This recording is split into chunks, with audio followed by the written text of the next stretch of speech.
bienvenue sur Batmanon prend son bouquin. Nous allons parler des lectures du mois d'avril qui ont été très variées. Attention les yeux, aujourd'hui vous allez avoir de la saga de science-fiction, de la saga young adult, de la saga fantastique, mais aussi un classique, un bouquin qui va vous faire voyager jusqu'au fin fond du Brésil et une BD. On va commencer par les sagas en début, j'essaierai de pas trop m'attarder dessus pour vous faire des vidéos vraiment spécifiques sur chacune de ces sagas. Nous allons parler des deux romans qui sortent un peu de mes habitudes de lecture et enfin de la BD. Je reviens tout de suite donc sur la dernière lecture de mars qui était le premier tome de la saga Shades of Magic. Et c'était tellement bien que mes deux premières lectures du mois de mars, c'est la suite, le tome 2 et le tome 3 de la saga Shades of Magic. Shades of Magic, j'en ai déjà parlé dans la vidéo précédente, c'est tellement une saga que j'ai adorée, c'est un vrai coup de cœur que j'ai décidé de vous faire une vidéo focus seulement sur cette saga, donc n'hésitez pas à cliquer sur le petit encart qui va apparaître. C'est une saga fantastique qui est vraiment très originale, l'univers est excellent, donc vraiment cliquez là, allez-y, allez voir, après vous allez lire le bouquin et puis vous allez adorer, puis vous allez en parler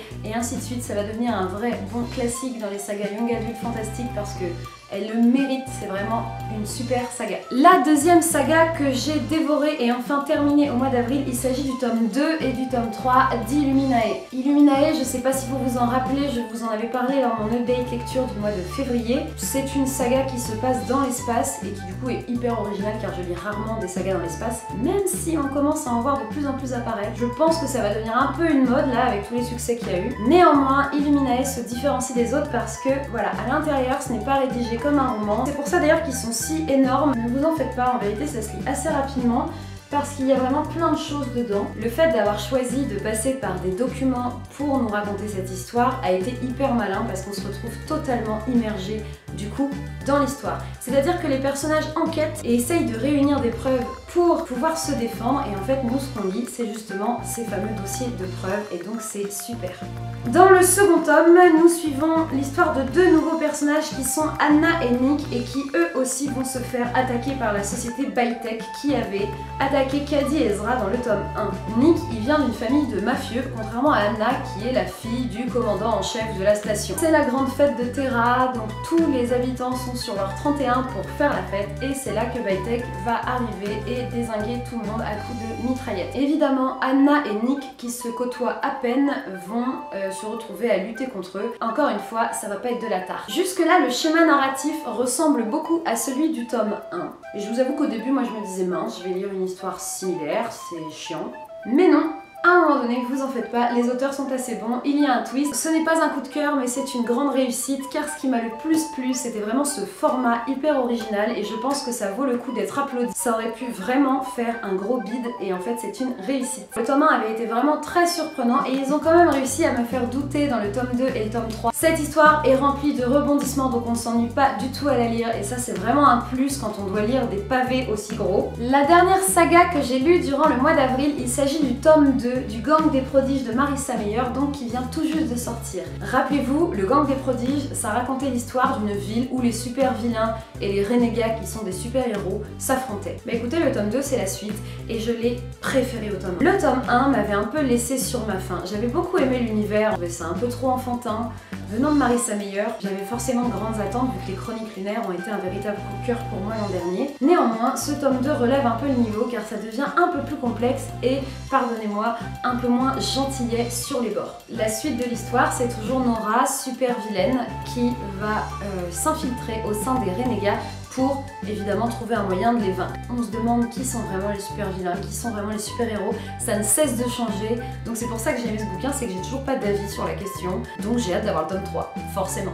C'est maintenant fini pour les sagas, nous allons revenir à des formats poches, et j'ai lu deux poches qui sortent totalement de mes habitudes livrées. Ma première lecture que j'ai lue durant mon voyage en Asie, il s'agit de Maya, de la saga Les 7 sœurs de Lucinda Riley. Vous avez peut-être jamais entendu parler de cette saga, et je vais pas vous mentir, moi non plus j'en avais jamais entendu parler et pourtant elle a un succès phénoménal vu qu'elle s'est vendue à plusieurs millions d'exemplaires à travers le monde. Lucinda Riley est l'autrice d'une saga qui s'appelle Les 7 sœurs et dont chaque tome va retracer un moment important de la vie de ces fameuses sœurs. C'est donc le premier tome de la saga où nous découvrons du coup ces 7 jeunes femmes, sauf que ces 7 jeunes femmes ne sont pas des sœurs ordinaires, elles ont toutes été adoptées aux 4 coins du monde par un milliardaire un peu excentrique. Lorsque l'histoire commence, leur père adoptif décède. Elles vont donc toutes se retrouver suite à cet événement dramatique pour organiser les obsèques, et c'est là qu'elles vont se rendre compte que leur papa leur a légué quelque chose d'assez étrange, à savoir une liste de coordonnées géographiques pour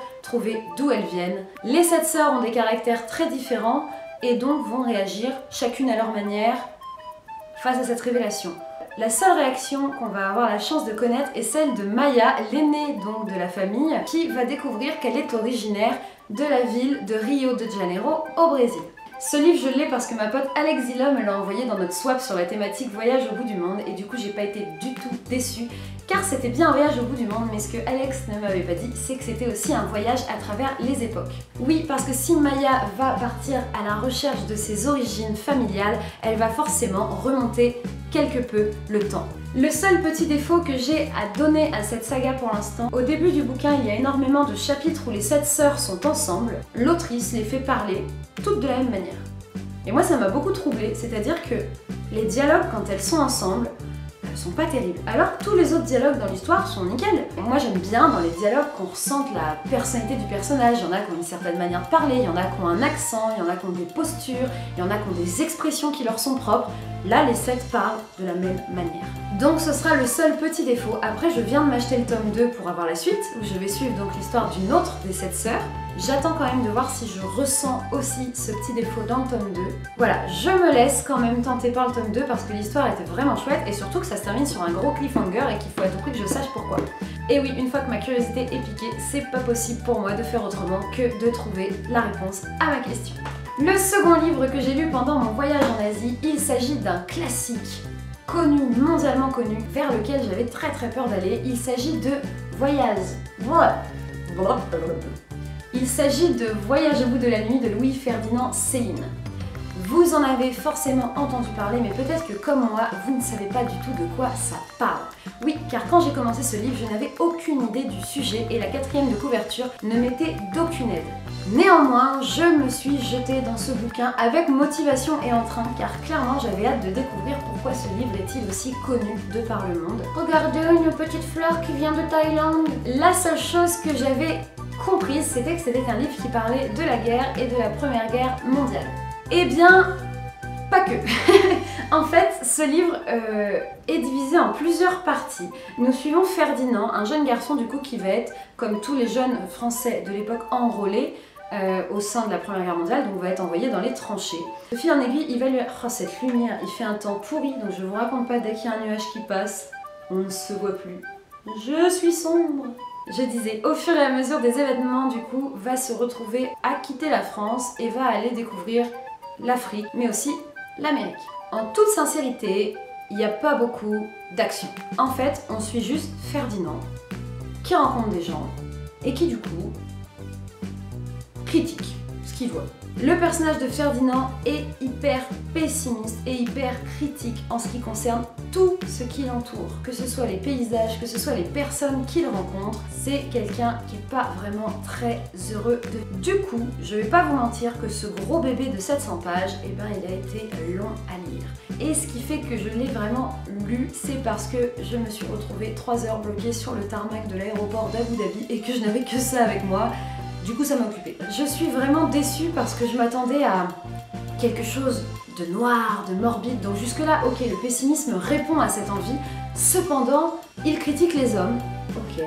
Il critique la race humaine, très bien. La guerre, le colonialisme, le conflit, pourquoi pas. Mais il fait ça pendant 700 pages. Il se passe rien d'autre que lui et ses observations. Pas de rebondissement de malade. Je comprends pourquoi ça a pu bouleverser la littérature de l'époque. Parce que sa plume est très crue, il n'hésite pas à y aller, et d'ailleurs il écrit vraiment bien. Quand même corné pas mal de pages en bas pour noter des citations. Je pense que c'est un livre, si vous êtes comme moi, que vous n'êtes pas habitué à lire des classiques, où il faut y aller en se disant que vous allez le lire en plusieurs fois. Parce que d'un seul coup, c'est quand même assez lourd et assez pesant à lire. Et puis je vous raconte pas l'humeur que vous avez après avoir lu 70 pages qui nous expliquent à quel point les êtres humains on est des pourritures et qu'on ferait mieux de ne pas exister du tout. Donc déçue et en même temps c'est pas non plus un raté parce que je trouve que la plume de Louis-Joseph Céline est vraiment très bien et même il y a certaines interrogations, qu'on soit d'accord ou pas d'accord avec, qui nous interrogent. Il y a des débats entre les personnages que je trouve hyper pertinents. Donc, c'est pas mauvais. Lisez-le parce qu'il faut le lire. Il y a des choses hyper intéressantes. Cependant, n'en attendez pas trop, sinon vous allez être déçus. Voilà! Et ma dernière lecture de ce mois d'avril qui fut, comme vous l'avez vu, nourrie en nombre de pages, c'est enfin le second tome de L'Arabe du futur de Riyad Sattouf. Rappelez-vous, j'avais lu le tome 1 en début d'année, j'avais trouvé ça sympa, mais j'avais émis l'hypothèse que le succès rencontré par cette BD était assez surprenant, en tout cas pour moi, car j'avais pas trouvé ça exceptionnel. J'attendais beaucoup de ce tome 2 pour me faire changer d'avis. Et non, j'ai toujours trouvé ça intéressant, je l'ai trouvé même plus intéressant que le tome 1, dans le sens où nous continuons d'avancer dans la géopolitique du Moyen-Orient et notamment de la Libye et de la Syrie. Ça me permet de comprendre encore une fois beaucoup mieux les conflits actuels qui se passent dans cette région du monde. Néanmoins, à part ce point positif là, je crois que Riyad Sattouf c'est vraiment un genre à lui tout seul, que ce soit dans ses dessins, que ce soit dans sa manière de raconter les histoires, dans son humour, et que moi j'accroche pas trop avec. Donc voilà, c'est dommage, je pense pas que je lirai les tomes 3 et 4, à moins qu'ils me tombent sous la main, mais en tout cas j'irai pas les acheter. Je suis heureuse qu'une BD qui retrace l'histoire du Moyen-Orient ait autant de succès, dans le sens où elle nous permet de découvrir une autre culture, une autre histoire, et peut-être de mieux comprendre la géopolitique actuelle. Néanmoins, je trouve pas ça aussi dingue que tous les gens qui me faisaient « Ah, t'as lu l'Arabe du futur, mais c'est ouf !» C'est sympa, j'ai lu le tome 2, il était mieux que le tome 1, après c'était pas non plus dingue, c'était pas transcendant, j'avais pas envie de me jeter sur ma BD, donc pour moi c'est un raté. Voilà, Riyad Sattouf, pardonne-moi. N'hésitez pas, si vous avez lu l'un de ces bouquins, ou même si vous n'en avez lu aucun, à commenter cette vidéo pour me dire ce qui vous a plu, vous a déplu, quels livres vous avez envie de lire, lesquels vous ont déçu quand vous aussi vous les avez découverts. N'hésitez surtout pas à vous abonner à ma chaîne et à mettre un petit j'aime à ma page Facebook ou à mon compte Instagram. J'espère que vous allez découvrir plein d'histoires géniales. Passez une bonne journée. Au revoir. Ciao.